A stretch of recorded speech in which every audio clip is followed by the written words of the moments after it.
Bon, 5 minutes de retard, je l'appelle, numéro non attribué. Bon, déjà, automatiquement, ça me met à température d'ébullition. 15, 20 minutes, il est passé devant mon nez. Miaou. Et il y a le patient qui me fait ah désolé chef, un peu de retard chef. Je suis pas maître kebalier quoi. Il a cherché un petit peu la salle de consultation, dès qu'il l'a trouvé, il est rentré en salle de consulte, comme chez lui quoi, limite il se fait couler un bain.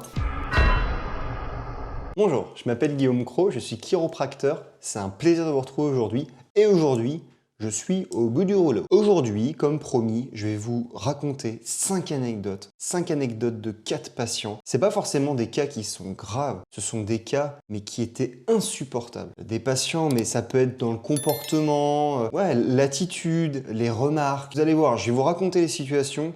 Peut-être que s'il y a des professionnels de santé qui regardent la vidéo, vous avez sûrement eu des situations similaires. Et ben, je suis curieux de savoir comment est-ce que vous auriez réagi à ma place. Je vais vous faire part de quelques petites anecdotes, j'en ai plein d'autres, hein, mais celles-là, elles ont été particulièrement horribles à vivre. Vous êtes prêts? Allez, on est parti.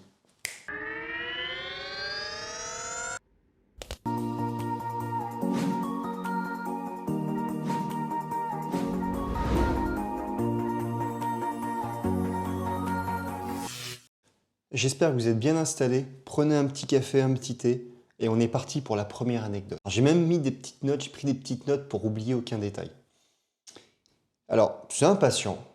J'avais une journée blindée. Mais de toute façon, toutes les anecdotes comme ça, tous les cas, les pires cas que j'ai eus, les cas insupportables, c'est quasi systématiquement toujours quand j'ai des journées chargées. Bah, tant qu'à faire compliqué, autant faire les choses bien, hein. Du coup, c'était un patient que j'ai eu il y a plusieurs mois. À l'époque, j'étais un peu moins strict au niveau des retards. Je pouvais accepter plus de 10 minutes de retard, mais c'était compliqué. Du coup, ça me mettait une énorme pression. J'avais une grosse source de stress et puis ça pouvait impacter en fait finalement toute ma journée. Parce que si je prends quelques minutes de retard sur un patient, bah, d'ailleurs, ça se répercute sur la consulte d'après et ainsi de suite. Et de toute façon, au-delà d'un certain temps de retard, j'ai juste pas le temps de faire quelque chose de qualitatif. Bref, mais à cette époque-là, je tolérais un petit peu le retard. Là, j'ai un patient, donc bon, 5 minutes de retard, je l'appelle, numéro non attribué. Bon, déjà, automatiquement, ça me met à température d'ébullition. Bon, j'attends 10 minutes, toujours personne, 15, 20 minutes. Bon, je me dis qu'à partir de ce stade-là, bon, le patient, il viendra pas. C'est mort. C'est ce qu'on appelle gentiment un lapin. Voilà. Et au bout de 20 minutes, j'entends un bruit de porte. Alors, je me dis, soit c'est le patient d'après qui a 20 minutes d'avance, soit c'est mon patient qui est en retard et qui a 20 minutes de retard. Et alors là, j'arrive en salle d'attente, donc en fait pour lui dire gentiment que ce ne serait pas possible. Et alors là, je vais modifier aucune chose, hein. Vraiment, il m'a dit texto, désolé chef, ah, j'ai un petit peu de retard chef. Il est passé devant mon nez, miaou, comme ça, il est passé devant mon nez, il a cherché un petit peu la salle de consultation, dès qu'il l'a trouvé, il est rentré en salle de consulte, comme chez lui, quoi, limite il se fait couler un bain, il s'installe dans le fauteuil, puis il m'attend comme ça, tout penaud. Voilà, en train de regarder son téléphone et de scroller sur Instagram. Bon, là j'étais juste sidéré, j'ai jamais vu ça. Et du coup, bon, faut imaginer, j'étais vraiment, enfin, j'avais une journée, j'étais déjà là en termes de patience. Et il y a le patient qui me fait ah désolé chef, un peu de retard chef. Et du coup, je lui ai dit ouais, mais enfin, le chef, bah il est pas content, hein, parce que 20 minutes de retard, c'est pas un peu de retard. Hein? Euh, bon, volontairement, j'ai repris sa formulation, j'aurais peut-être pas dû, mais c'est vrai que sur le moment, j'ai trouvé ça tellement insupportable qu'ils me disent désolé chef. Hein, je sais pas, je suis pas maître kebalier, quoi. J'ai un minimum de respect, quoi. Monsieur Cros, à la limite, quitte à m'infantiliser, Guillaume, mais Monsieur Cros, quoi. Et du coup, il s'installe et je lui dis, bah en fait, je vous explique, bah non, je pourrais pas vous prendre en charge aujourd'hui parce que j'ai plus de place. Là, je peux pas vous prendre, c'est trop tard. Vous avez trop de retard. Et il me fait, ah oui, il dit, mais pas de problème, de toute façon, c'est rapide. Tu peux me faire ça rapidement, là. Tu me fais craquer, machin, rapide. Je lui dis, mais en fait, non. Il me fait, oui, mais c'est pas grave, ça se fait vite. Alors, je lui dis, mais en fait, c'est pas à vous de juger si c'est grave ou pas, si c'est rapide à traiter ou pas. Ça, c'est mon rôle. Et de toute façon, je lui dis que c'est mort, il n'y a pas le temps. Il fait, ah, bah dans ce cas, je vais attendre en salle d'attente. Je dis, mais pourquoi vous voulez attendre? Il fait, bah si, comme ça, dès que vous avez un petit trou, vous me prenez en consulte. Alors moi dans ma tête c'est non non non non non non non non non non non non non je crois pas non en fait je t'explique j'ai plus de place du tout aujourd'hui et il me fait bah du coup vous finissez à quelle heure? Vous voyez, là, il commence à monter il monte en grade. Il me dit, vous finissez à quelle heure? Je fais, bah, enfin, qu'est-ce que ça vous apporte? De toute façon, je suis blindé aujourd'hui. Je fais, je finis à 19h10. C'est ma dernière consul qui finit à 19h10. Il me fait, ah, bah, vous me prenez à 19h10. Je le regarde, même dans ma tête, c'est, mais, ah, mais t'as cru que j'allais faire des heures sup pour toi, garçon? Bah, non. Et je lui dis, bah, non, en fait, je finis ma journée, je vais pas faire des consultants plus au-delà de mes horaires de travail. Et là, je lui tends une petite perche. Je dis après, si c'est vraiment une urgence, et là, la personne me fait, ah oui, oui, c'est vraiment une urgence, j'ai super mal, etc. Enfin, la personne, elle venait pour un problème de jambe, mais elle marchait comme une gazelle, hein. Et elle me fait, oui, c'est une urgence, machin. Et je lui dis que bah, du coup, en dehors de mes horaires de travail, j'applique un tarif des honoraires d'urgence. Donc, je crois que c'est x2 en termes d'honoraires de consultation. Après, en même temps, si c'est pour faire une consulte à 22-23 heures, c'est normal qu'il y ait une surtarification. Et là, il me fait, ah, il dit, ouais, non, mais c'est pas urgent à ce point. Bah là, d'ailleurs, je la sens déjà un peu moins ma douleur. Ouais, bah dans ce cas, demain. Alors bon, moi, ce type de patient, quand je vois un tel manque de respect, j'ai juste envie de ne pas le revoir. Donc, gentiment, en général, ces patients-là, j'ai tendance à leur dire, bah écoutez, si vous voulez reprendre rendez-vous, il n'y a pas de problème, mais vous le faites sur Doctolib, on ne le fait pas là tout de suite. Et comme ça, je mise sur le fait que le patient oublie ou ne fait pas la démarche de prendre rendez-vous sur Doctolib, et ça m'évite de me prendre un lapin. Parce qu'en général, ces patients-là, ils posent des lapins. Et le patient, il incite, il fait, non, non, on est là, je me suis pas déplacé pour rien, on prend rendez-vous pour demain. Et là, le patient, il me fait, oui, le matin tôt, il dit, parce que j'ai une journée méga blindée. Alors, il m'avait expliqué plus ou moins qu'il était sans emploi là, sur les quelques minutes de temps de parole qu'il a eu. Alors, je suis toujours surpris par le fait que les personnes qui sont sans emploi et les personnes à la retraite, ce sont les patients les plus occupés du monde, quoi. Ils ont un milliard de trucs à faire. Mais bon, admettons. Et du coup, il me dit, oui, votre tout premier créneau de la journée, c'est quoi? Alors moi, je suis sur mon emploi du temps, donc joueur de poker. Je me dis, mais en fait, lui, j'ai pas envie de le mettre sur mon premier créneau de consul, parce que s'il me pose un lapin, je vais me lever plutôt juste pour ses beaux yeux et pour me prendre un lapin.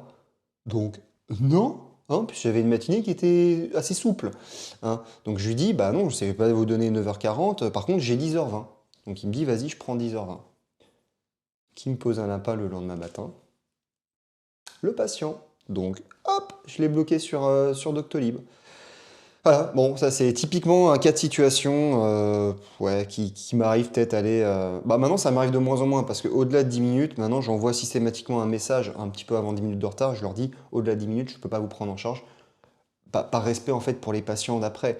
Et je veux dire, là, ce patient-là, il y a quelques mois, bon, si j'avais personne d'autre après sa consulte, j'aurais pu techniquement l'accepter avec 20 minutes de retard parce que j'avais du mou après. Mais aujourd'hui, même si j'ai du mou, par respect pour moi, je ne prends pas le patient en charge. Parce qu'un patient qui vient avec 20 minutes de retard, qui s'excuse pas, qui n'a pas de justif, rien, pour moi, je trouve que c'est vraiment du foutage de gueule et un manque de professionnalisme et de respect de sa part. Et voilà. Mais ça, entre guillemets, je me le permets aujourd'hui et je me le permettais pas avant. Forcément, quand on lance une patientèle, on peut pas se permettre, entre guillemets, de faire la fine bouche. J'aime pas ce terme-là, mais enfin, je suis sûr que vous comprenez derrière votre écran. Voilà, ça c'était la première anecdote. Ce qui nous amène à la deuxième anecdote. Elle est vraiment pas mal, hein. C'est vraiment le patient qui a essayé de me douiller, mais en soum-soum. Sur Doctolib, quand un patient n'honore pas le rendez-vous, ce qu'on appelle gentiment un lapin, je le note. Je mets absent non excusé. Donc, normalement, le patient reçoit un mail comme quoi il n'a pas honoré la consultation, etc. Bon.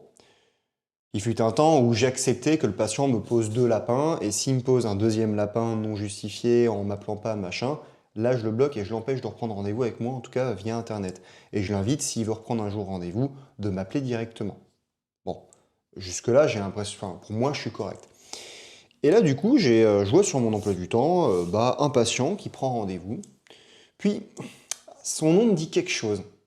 Bon, après, il y a des noms qui est assez fréquemment, qu'on retrouve assez fréquemment, mais son nom de famille me dit quelque chose, puis le prénom aussi. Puis, je clique sur son dossier Doctolib, et puis, je vois pourtant que je ne l'ai jamais vu.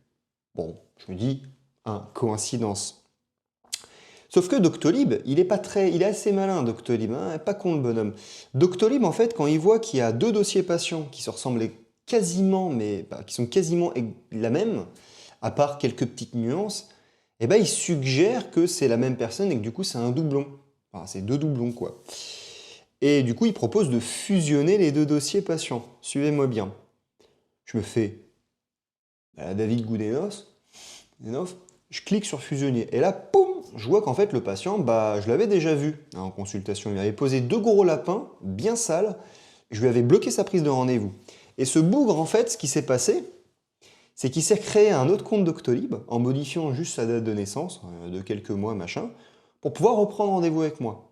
Donc c'est-à-dire que le patient, il a reçu ses mails, il savait très bien que je l'avais bloqué, et il a recréé un compte Doctolib pour reprendre rendez-vous avec moi. Donc là, c'est vraiment, c'est forcé, quoi. Là, il force beaucoup trop. Et quand j'ai vu ça, genre, il m'a pas appelé, il s'est pas excusé, rien. Bah, en fait, je lui ai annulé sa consultation, je l'ai appelé, et là, le mec, il a joué la politique de l'autruche. C'est-à-dire qu'il m'a dit, ouais, mais c'est pas moi qui gère mon dossier Doctolib, machin, vous comprenez. Enfin, ouais, il me baladait, là, c'est limite, s'il me berçait pas, j'avais envie de bâiller, hein. Et du coup, je lui dis, bah non, en fait, c'est pas possible, je suis désolé, quels que soient les motifs, vous êtes jamais excusé, vous m'avez jamais justifié vos absences. Et moi, je veux dire, en tant que praticien, je vais prioriser les patients vraiment en urgence et qui honorent les rendez-vous. Parce que du coup, la personne qui me pose un lapin, bah, en fait, elle prive la chance d'un autre patient en urgence de venir me consulter. Pour moi, c'est moyen, c'est pas très gentil vis-à-vis du praticien, mais c'est surtout dégueulasse pour les patients en urgence. Et par respect pour ma patientèle, je peux pas faire ça. Je peux pas accepter quand il y a un patient qui me met trop de lapin comme ça. Aujourd'hui, j'ai durci encore plus ma politique, mais lui, c'est un petit malin, tu es là. Et je suis sûr qu'il y a d'autres praticiens qui se sont déjà fait douiller avec cette technique-là. Bon, ça, c'était le cas numéro 2. Ce qui nous amène au troisième cas. Allez, celui-là, il va bien vous plaire. Pour remettre les choses dans leur contexte, ma première consultation commence à 9h40. Comme je suis pas quelqu'un qui aime, enfin je me mets déjà suffisamment de pression comme ça, donc j'ai pas envie de partir et prendre le risque d'être à la bourre. Donc je pars à 9h, je me laisse vraiment de la marge pour avoir 10 minutes d'avance, me prendre mon petit café au cabinet et tout. J'ai mes petites habitudes, voilà, j'assume. Donc je pars vers 9h de chez moi. Et là à 9h, il y en a quelqu'un qui m'appelle une fois, deux fois, trois fois. Du coup, je commence à me dire, je regarde son numéro et je vois qu'en fait, c'est le patient avec lequel je commence à 9h40, donc 40 minutes plus tard. Et je me dis, à tous les coups, c'est un patient qui va annuler un petit peu au dernier moment. Bon, c'est dégueulasse d'annuler au dernier moment, mais bon, ça peut arriver. On peut avoir des urgences et tout. Enfin, qui suis-je après tout pour juger? Et là, le patient, il me dit, oui, monsieur Cros, nous avons un rendez-vous prévu là. Je constate que le cabinet est fermé, il n'y a pas de lumière. C'est inadmissible. Voilà, vous ne respectez pas vos engagements en tant que praticien. Alors, il me chante un peu une chanson comme ça. Et je lui dis, non mais, non, non, non, je lui dis, mais en fait, alors je vous arrête tout de suite, vous n'avez pas de consultation à 9h. Mes créneaux commencent à 9h40. Donc on a une consultation à 9h40. Donc dans 40 minutes. Et il me fait, et alors? Bah, et alors? J'ai une vie, je ne dors pas au cabinet, je n'ai pas une tente quechua cachée dans la salle de repos. Il fait, mais il n'y a personne qui fait la permanence. Je fais, bah non, en fait. On n'est pas dans, enfin, j'ai failli lui dire, on n'est pas dans Poudlard, quoi. Il y a pas un vigile il n'y a pas un veilleur de nuit avec une lucarne qui se balade dans le cabinet comme ça pour voir s'il y a des gens la nuit qui, enfin, c'est ridicule. Je dis, bah non, en fait. J'ai une consultation à 9h40, je suis sur le trajet pour aller travailler, je vous prendrai à l'heure, c'est normal, je ne dors pas au cabinet. Donc il ne fallait pas venir autant en avance. Et là, il me fait, le bonhomme, accrochez-vous, il me fait, mais du coup, je fais quoi? Mais j'en sais rien, tu joues à Colin Maillard? Tu joues à la marelle? Qu'est-ce que tu veux que je te dise? Alors du coup, je savais pas quoi lui dire. Je dis, bah écoutez, je sais pas, allez vous prendre un café, patienter. Il me fait, mais il y a des cafés où? Mais vraiment lunaire comme situation. Puis moi, dans ma tête, c'est non, mais en fait, tu m'as pris pour un guide touristique, t'as craqué ton slip, garçon. Je lui dis bah non, j'en sais rien. Enfin, voilà, patienter. Il fait oui, mais il fait froid. Bah, en plus, c'est un patient jeune, hein, c'est même pas un patient âgé ou en situation de handicap, machin. C'est vraiment un patient, voilà. Et je lui dis, ben j'en sais rien. Enfin, j'en sais rien. Voilà, à tout à l'heure. Et du coup, je le vois. Et puis quand je vois le patient, il me repasse une couche. Et alors là, je l'ai, mais bon, il s'est pris une petite cartouche. J'ai été très gentil, mais je lui ai dit, par contre, euh, le ton que vous avez employé, le registre que vous avez employé n'était absolument pas adapté à la situation. Vous m'avez fait ça une fois, vous m'en faites ça une deuxième fois, je vous bloque et je ne veux plus jamais vous revoir. Voilà.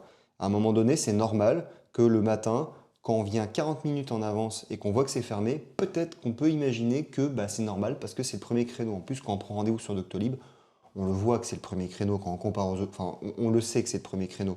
Donc on se doute que le thérapeute ne vit pas dans son cabinet. Ou alors on envoie juste un petit SMS pour être sûr, ou on appelle une fois, mais trois fois, comme ça. Ouais, un peu fort de café.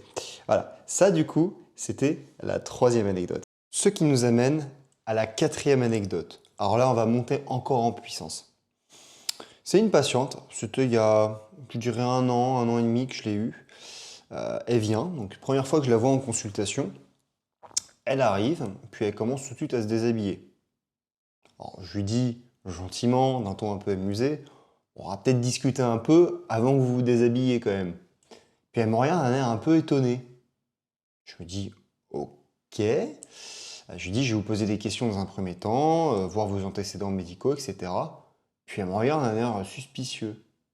Je lui dis, enfin, c'est votre première consultation chez un chiropracteur? Elle fait, non, non, j'ai déjà fait des séances de chiropraxie. Bon, en général, quand on me dit séance, je tique, ça fait un peu mal à la gorge, donc je reprends en général le patient. Mais là, je sais pas, mon instinct me dit que ça sert à rien de la reprendre là-dessus, parce que je ne suis qu'au début de l'aventure. Voilà. Donc je reprends pas. Par contre, je lui dis, par contre, c'est chiropraxie. Elle me fait, oui, oui, c'est ça, c'est ça. Mais d'un signe de la main comme ça, oui, oui, c'est ça. Donc là, automatiquement, dans ma tête, déjà, je suis en train de vriller. Déjà, je me dis, mais elle, je ne veux pas la voir. Et voilà. Enfin bon, du coup, je lui pose des questions, machin. Et je lui dis, dès que j'aurai fini de voir les antécédents médicaux, je vous poserai des questions plus précises sur votre motif de consultation. Parce que sur Doctolib, elle avait coché autre comme endroit de douleur. Donc je dis, le mystère reste entier. Elle me dit, oui, mais parce qu'on ne pouvait pas tout cocher. Déjà, quand tu as des patients comme ça, tu fais, ça pue un peu. Mais bon, admettons. Mais je lui dis, voilà, je vais quand même vous réexpliquer un peu comment fonctionne la chiropraxie, etc. Je lui réexplique, elle me fait, ouais, c'est bon, j'ai compris. Et puis elle commence à regarder, mais nerveusement sa montre, un peu toutes les minutes. Puis au bout d'un moment, bon, ça me surprend un peu. Je lui dis, mais enfin, qu'est-ce qu'il y a, vous êtes pressé ou Elle me fait, bah non, elle m'a dit, mais sinon vous aurez jamais le temps de me traiter. Elle dit, là, ça va faire 20 minutes, bon, la séance a toujours pas commencé. Je la regarde, je fais, enfin, ça a commencé depuis 20 minutes. Elle fait, bah non, mais vous n'avez pas commencé à me prendre en charge. Je fais, bah si, je vous ai pris en charge dès le début. Mais du coup, voilà, bon, je me doutais que du coup, il y avait un problème de compréhension sur ce qu'était la chiro. Elle devait se dire, c'est du bien-être, massage, etc. Mais pourtant, je lui ai expliqué bien que c'était pas ça, hein.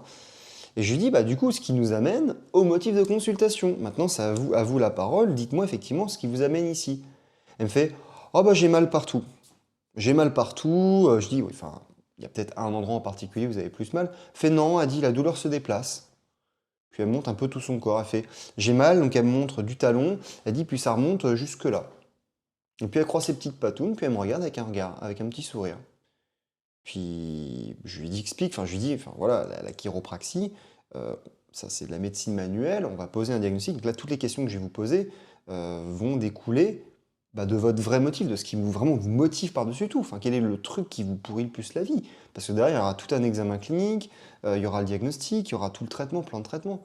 Et elle me fait, ah, mais parce que du coup, vous voulez dire qu'on va se focaliser que sur un truc aujourd'hui? Je fais, ben oui. Elle fait, ah d'accord, et donc la prochaine fois, on fera une autre partie, c'est ça? Je fais, ah non, non, non, non, non, on va faire un plan de traitement entier pour la pathologie numéro un. S'il y a une pathologie numéro 2, autre plan de traitement.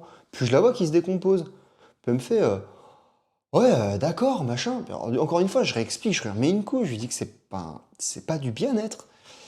Et bon, à chaque fois, elle m'envoie chier. Enfin, j'ai pas d'autre terme, elle m'envoie chier gentiment. Et elle essaie de gratter en essayant de faire en sorte que je traite tout, mais je lui dis que bah non, c'est pas le cas. Donc par un miracle qui me dépasse, on arrive à cibler une zone particulière. Je pose un diagnostic, j'explique le diagnostic, elle est distraite, elle regarde ses pieds, machin. Enfin, elle a vraiment rien à battre du diagnostic que je donne, de toute la démarche pédagogique que je fais. Et elle me fait, ouais, elle m'a dit, là par contre, désolé de vous presser, mais enfin, vous aurez pas le temps de me traiter. Je fais, mais si, là pour ce que vous avez, de toute façon, le traitement, ça va durer, je pense, 5-10 minutes max. Elle me fait, quoi? Elle fait 5-10 minutes pour 60 euros? Ça va, vous vous embêtez pas? Alors là, j'avais mon stylo dans la main exactement comme ça. J'ai posé mon stylo, je l'ai regardé, je lui ai fait, je traite une pathologie. J'ai des gens en urgence qui me consultent, qui ont des douleurs abominables, qui sont en errance thérapeutique depuis certains plus de 10 ans. Je ne fais pas du bien-être. Le traitement, il est intensif, court. Parfois, le traitement, il peut faire 5 minutes, ça peut être 10 minutes, ça peut être 15 minutes, ça peut être 20 minutes. Si ce que vous voulez, c'est quelque chose de global, beaucoup plus doux, où on n'est pas dans de la médecine mais du bien-être, il faut aller voir d'autres corps de métier. Mais pas le mien. Donc là, je la sermonne et je déteste faire ça, mais C'est pas que j'élève le ton, mais je modifie un peu ma façon de parler pour vraiment que ce soit très clair, un peu plus incisif et tranchant. Bon, elle me fait, ah, d'accord, ok, ça marche. Du coup, elle se passe en sous-vêtements, machin. Elle commence à s'allonger sur la table.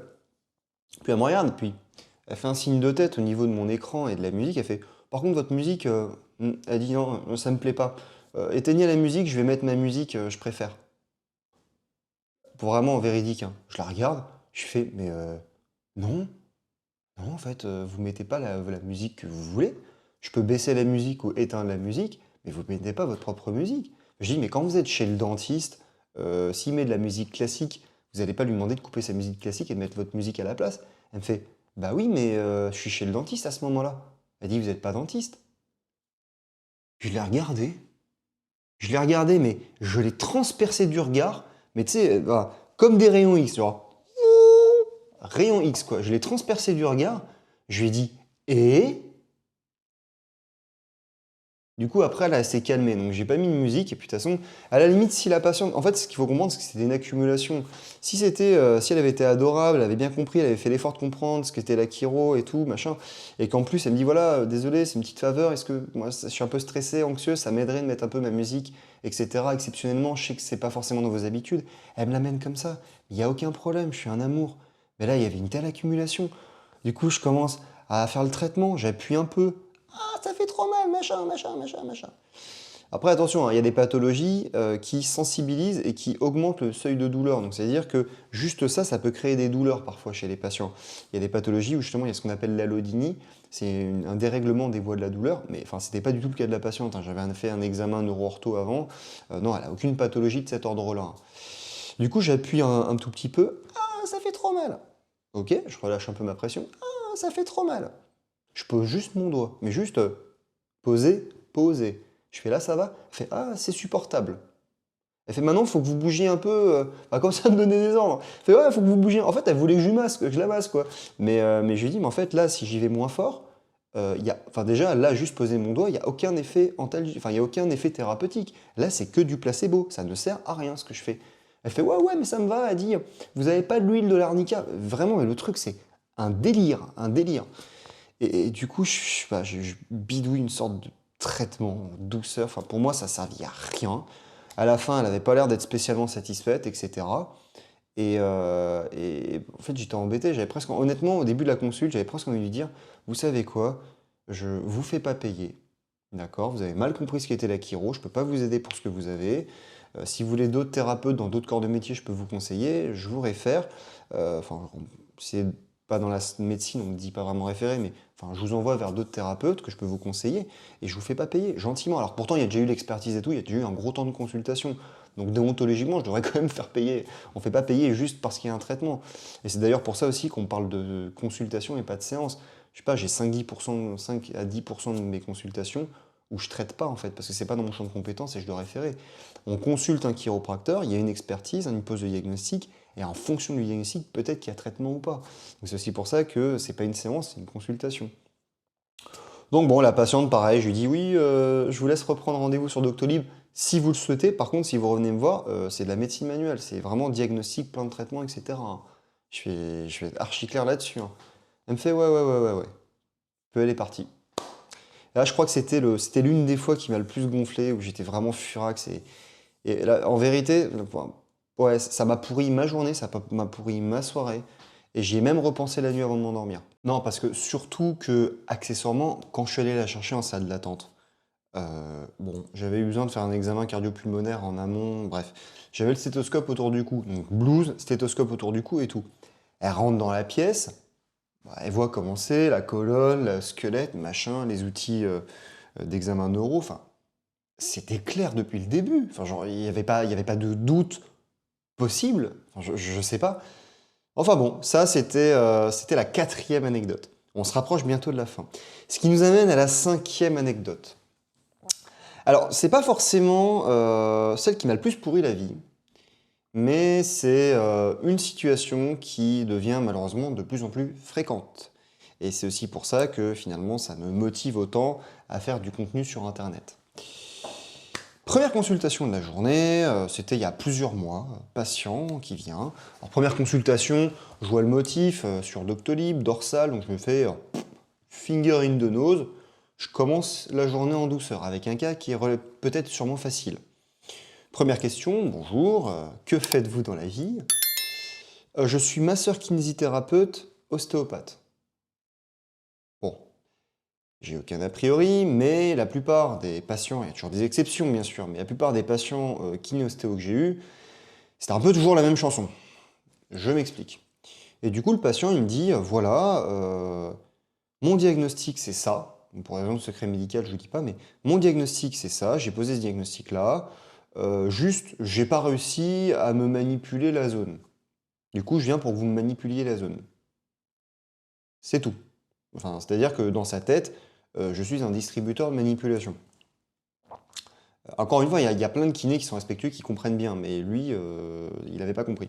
Ça, ça commence à faire il y a un certain temps.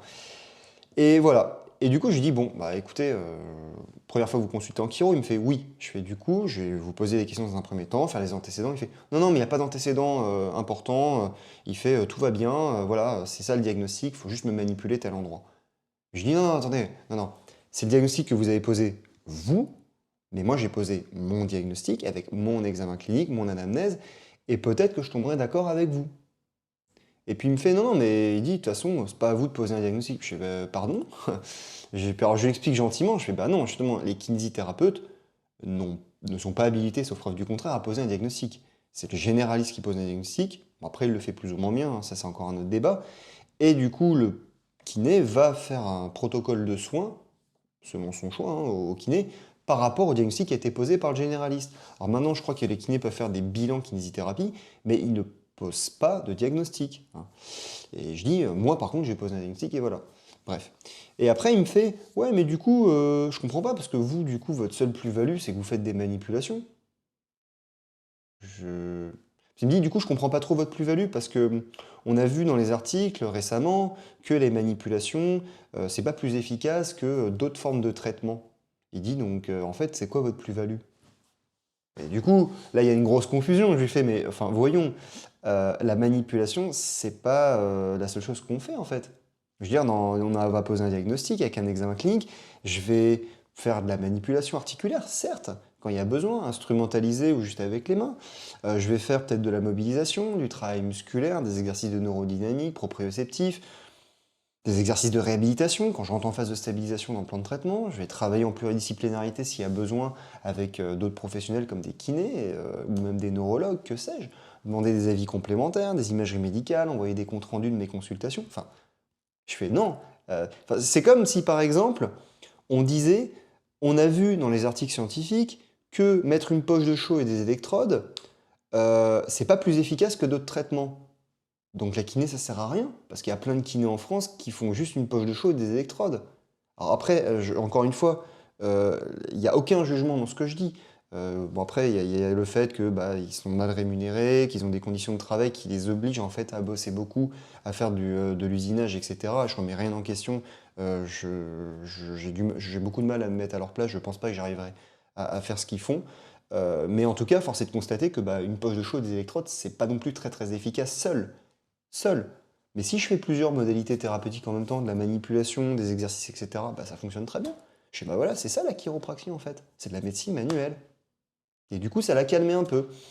Bon, fallait que je fasse une manipulation, effectivement, bah, c'était plus ou moins ce que la personne pensait. Donc j'ai fait une manipulation. Bon, le diagnostic était faux, hein, attention, mais la zone où il fallait que je fasse une manipulation, bah, c'était bien celle-là, donc j'ai fait, etc. Pareil, je l'ai invité à reprendre rendez-vous sur Doctolib, mais ça m'avait un petit peu gonflé. En fait, c'est juste que c'est tellement fréquent comme situation. Il y a des kinés que j'adore. Quand je les ai en patient, ils sont extrêmement respectueux, tout va bien. Il y en a d'autres qui sont pas du tout respectueux. J'ai eu des kinés ou des ostéos qui ont pris rendez-vous, qui m'ont menti dès la première question en disant qu'ils n'étaient pas, enfin ils m'ont donné un autre nom de métier, mais en fait ils m'ont analysé pendant toute la consultation et à la fin, soit c'est eux qui me l'avouaient, soit c'est moi qui leur faisais cracher le morceau parce que je voyais qu'ils avaient des connaissances un peu poussées. Enfin tu vois quand la personne est professionnelle de santé, hein. Et du coup à la fin il y en a certains qui me disaient oui c'est vrai vous avez raison, je vous ai pas tout dit, en fait je suis kiné et tout, j'étais curieux, je voulais voir comment est-ce que vous bossiez etc. Bon là du coup j'étais pas Là, honnêtement, il y a des moments où j'étais vraiment pas gentil dans ma manière de m'expliquer, parce que pour moi, c'est pas que c'est une trahison, c'est que ça ne se fait pas, en fait. Tu mens pas au thérapeute. C'est un peu comme une interro surprise, en fait. Je suis plus étudiant, quoi. Autant que tu dises, voilà, je suis kinésithérapeute ou ostéopathe ou que sais-je, ou éthiopathe ou machin, je connais pas votre profession et je voulais avoir effectivement un peu votre point de vue, voir comment est-ce que vous travaillez et tout.